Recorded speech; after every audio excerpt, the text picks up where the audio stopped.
Let's turn to the coronavirus situation here in Connecticut. It is getting much more restrictive to visit Connecticut. 4 new states have now been added to the list of what will be a mandatory quarantine. It's voluntary now, but won't be for much longer. Channel 3's Matthew Campbell is live at Bradley Airport now with the new rules and regulations. Matthew? Yeah, Dennis, Minnesota, New Mexico, Ohio, and Wisconsin, those are the states that were added to this list. Delaware taken off, but you can take a live look here at Bradley right now.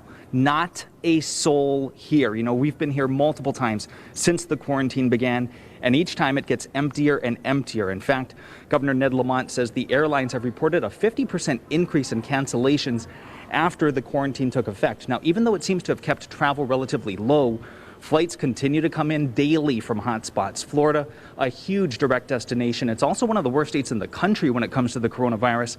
And that's why the governor, along with New York and New Jersey, are really ramping up the quarantine efforts. Now, you may remember up until this point, enforcement was done just on the honor system. By the end of the week, though, the state will really start tracking. Passengers will need to fill out a form letting the state know that where you're going to be quarantining and how they can reach you. Now, the state may actually check in to see if you're actually at home. Now, in New York, there is a $2,000 fine for violations.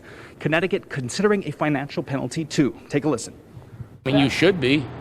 If you think about it, it's the people that are going to go out and they're going to spread it. That's how it happened down there. They weren't forced to do it. Look at now. It just got worse. I think it's a good idea.